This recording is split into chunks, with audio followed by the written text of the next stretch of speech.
how are we doing, everybody? Welcome to Russell Heritage Golf. Hopefully you're keeping well. Nice to be outside today doing a bit of a video. What's going to be upcoming on the channel very soon for those of you that are new, we're going to be out on the golf course talking course management, and as ever we talk about some areas of the golf swing in detail and sometimes just give you a few tips, because there might just be things that you kind of know and you've done them in the past and then you've got distracted by doing something else, and it might just help you along your journey. And today we're talking very much about the hit. Why we're talking about the hit? Well, you know, again, those that follow the theme on the channel I generally look at the comments when you guys put them in the box below. Also relate it very much to lessons, whether that's face-to-face or online lessons. If I'm finding something's helping a particular group of people, then I'll share it with you guys as well. Today we're talking about the hit. The hit is quite an interesting one, because when we hit the golf ball, we should really be extending. Okay, so there should be a lot of extension. That means lead leg straightening, lead shoulder retracting, and club, should we say, uncocking. But golfers fear for this because obviously you're worried about potentially hitting the ground too soon.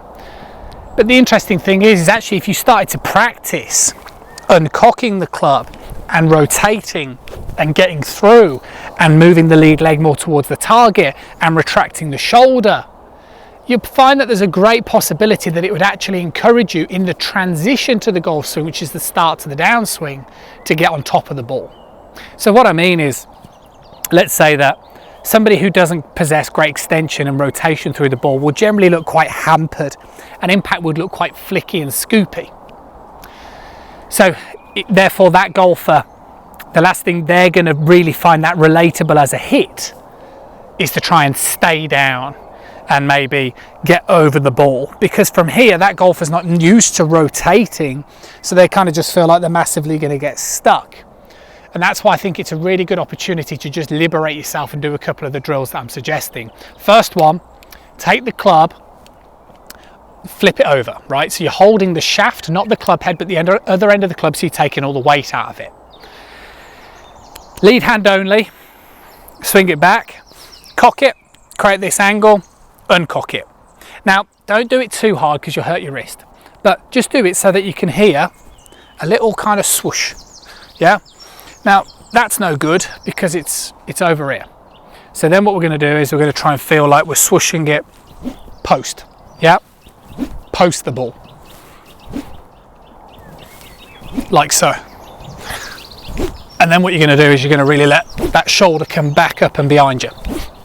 Right? Now, do this a lot with people. They start off a bit like this, and I'll do exactly the same process, and I'll say, right, here's a good drill for you, a great tip, feel this, and they'll go, yeah, I can feel that. And then I'll go, now get it past the ball, and they'll go, yeah, I can feel that. And then what you've got to do is you just got to build your confidence then to do the same feeling with the club head end, this way, then this way. Yeah, and it will feel like those sort of drills we've seen where you're going to feel like you're going to throw the club down the range as opposed to getting stuck and flinging it up into the ceiling or to the sky. You want to feel like you're throwing it down towards the driving range or the target where you're going. The hard bit is, let's be honest, you've educated your brain to hit the golf ball in that fashion. Do you know what I mean? Getting stuck. So the likelihood is, and here's the transparency, that the first shot that you hit isn't going to be great. The second shot won't be great.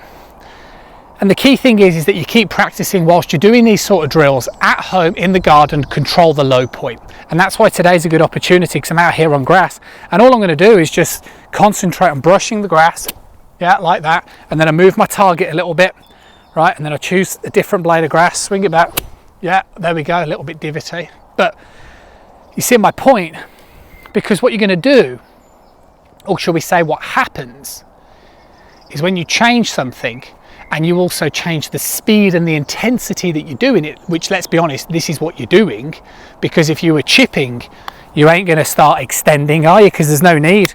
You don't need to do it for chipping. So you are going to have to learn how to swing quicker to get the rotation, to get the extension. There's no point doing it otherwise, but therefore it's going to test what you know as your coordination or your reaction time. And what will be worse, I'm being honest with you, is this will test your reaction time and your coordination.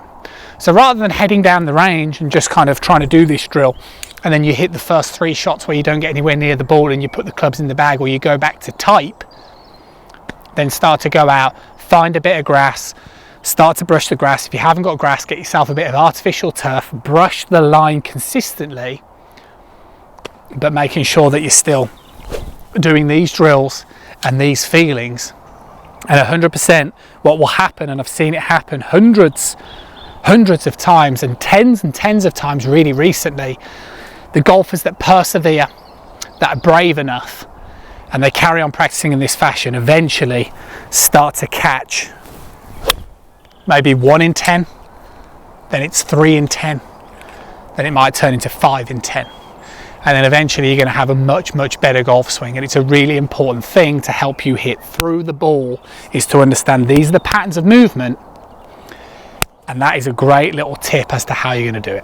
Hopefully you enjoyed the video. Always appreciate one of those. Remember, it's absolutely free to press that subscribe button. If you're going to do so, press the little bell icon. Catch up with you guys soon. Start being much more consciously aware of how your body needs to move for you to be consistent. Concentrate on the low point. Too many neglect it. Catch up with you guys again soon.